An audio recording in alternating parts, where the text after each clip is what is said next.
awewuka buwewusi ze ku funeral service wetuleese tuleesewo omubiri gwa mwannyinaffe muyimbi munnaffe era aba funeral service right now bali mu guteekateeka era gwe tubakwasizza. Lwaki mwasazeewo okulonda eno Uganda Funeral Service? Twasazeewo okulonda eno Uganda Funeral Service mu bintu byonna byonna bye twatunuulira. Omanyi bw'otunuulira ng'ekibiina association eriwo kugonzagonza mu embeera mwe tukolera. Tubadde n'ekifaananyi ekibi ng'abayimbi nga buli muyimbi bwafa biba byakwesonda ne batulangira nti yemmwe mwabaaki.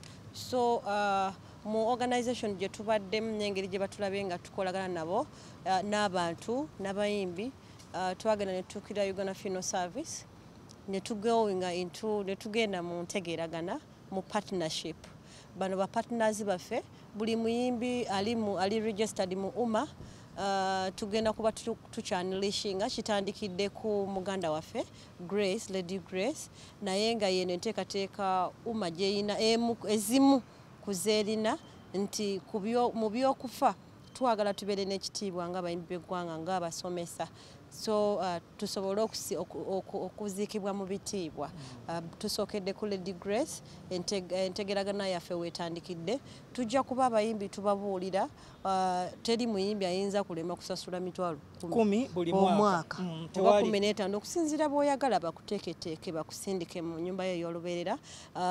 Kino kituggyeko okuswala. Tubadde nnyo tuswala nga bukaseera mutusekereranga mmwe nti bane bali mu kwesonda keesi teweze simaya biki naye olwaleero funeral service omuntu yembi yenna bw'abeera under UMA ng'ali subscribed mweyo initiative batukubira bukubi waka bamusuleko paka kuziika funeral service revayo. So eyo partnership Uganda Funeral Service. Kyesaagala kwerabira tumaze omwaka mulamba nga Madam Secretary yagenda n'asaka kye tuyita lobbying.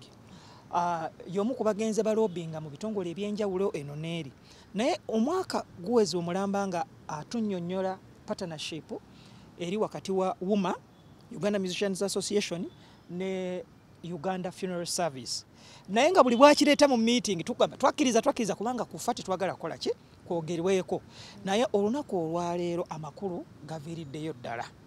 Era buli omu alabidde ddala abayimbi abasinga obungi bakirabyeko ne bagamba kituufu twetaaga okwegatta okuyingiramu ogwo omukago ogwa Uganda Funeral Service ne UMA gwe bakkaanya nti omuyimbi yenna bw'abanga agenze ng'ate omuntu ono asasudde oba omuyimbi yenna ng'asasudde abadde ng'asasula emitwalo 10 paya 10 every year 10 Funeral Service ejja neekola ki neeyamba. Kakati amakulu gaviiriddeyo ddala.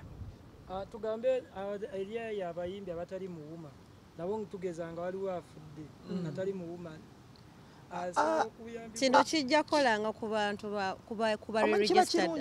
Kiba kirungi n'omuntu n'abeera registered under UMA. Kyanguwa kale kyanguwa omuntu aba afunye obuzibu oba okufiirwa nga bw'omanyi ekizibu. It's in our culture okuddukirira okuyambagana ffenna but it simplifies. Kiringa nga bwe banaagamba nti tugenda kutambula. Abayimbi ba UMA bafunyeyo olugendo olw'okutambula naye ate olina okubeera nekine passport bakiraba weewaawo basobola ofuna passport naye ekyebuzibu olugendo n'olusanga bakiraba. So bwe kityo bwe kiri omuntu ne bw'anaba afunidde buzibu nti oba ali Karamoja oba wa as long as ali subscribed under this initiative ajja kubeera bamuwa service. So okulaba nga asasula ssente ennyingi ennyo like 15 okusinziira ku package gy'oyagala naye osobola obasomera nga Grace bwe bagenda omuteekateeka. Kakati tutegeddeko nneeteekateeka ene bade zinatandika era n'abayimbi tebannaba subscribinga ku kino mukikoze kubalagako tino kigenda maaso kuba sente mwabadde. Grace y'omu ku babadde baasooka yawulirakoko. Ajja kwebuuza nti afuniramu wa nga tannaba kufa waba afiiriddwa omuntu wa famire ye nga yasubscribinga era asigala aganyulwa mu guno omukago gwa mumwe. No, kiri Bw'abakoze ate? agamba nti bw'aba subscribinze family for example mama afudde bajja ne taata bajja do they come ne omwana guno omukisa baguwadde bw'oba oli muyimbi then ate ne family yo osobola ogiteekako ate kye batandisobodde ku family eyo kugisubscribinga nga toli muyimbi so this is just a chance for musicians. Yes.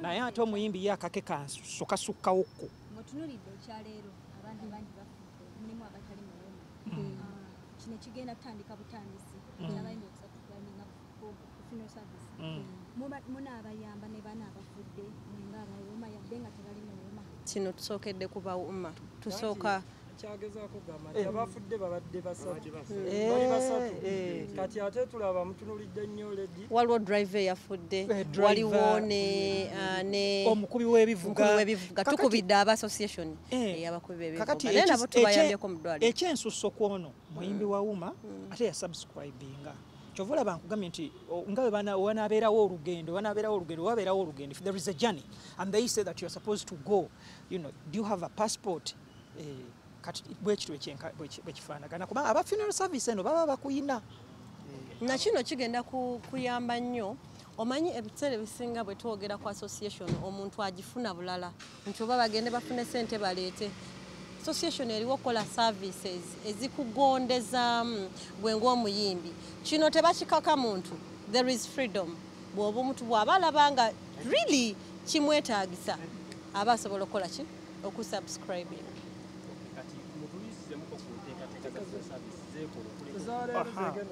kati bino bye bagenda okukolera mwannyinaffe yatugenzeeko ekisooka aba Uganda Funeral Service bagenda kukola kye tuyita announcement bagenda kuyanga bakola announcement oba bye tuyita ebirango ku radios ez'enjawulo tetubisasulidde naye yabisasulira omugenzi announcement zigenda kubeerawo then batuwadde services ezigenda okubeera nga ziri over 6 millions mukaaga services ebagenda otuwa abagenda kutuwa katenti akakatera okubeera ku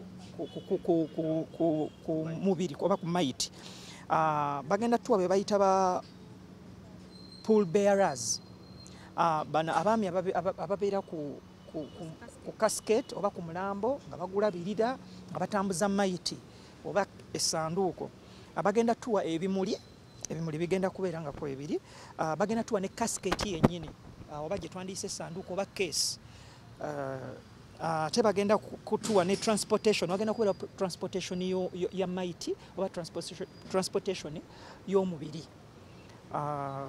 mpaka okuva wewagenda okubeera olumbe oba okukungubaga okugenda okubeera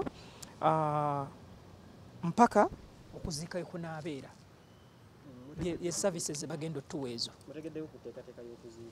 enteekateeka y'okuziika tukyali in contacts ne family y'omugenzi twogerezeganya tumanye ddi okuziika wekunaabeerawo essaawa nawa etuliko naye at the moment kyetusoose okuddukirako kwe kulaba nga tereza maiti omubiri gwa mwannyinaffe gubeere bulungi gwambale bulungi kyetukyaliko right now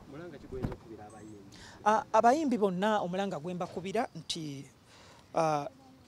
tufunye enkyukwe munnaffe atugenzeeko mbeebaza bwebaza at the moment nti buli muyimbi yenna bambi basitukiddemu olaba mu whatsapp yaffe bali mu kudduka buli omu awandiika omulambo guli luddawo abalala bali ludda they are trying harder to know the information ate n'abalala ababaddewo njagala obeebaza bayimbi bannaffe mwebale nnyo mulaze omutima mutuufu ogulina you did what you are supposed to do we are doing the right thing mwebale nnyo mwebalire ddala bambi bayimbi bannaffe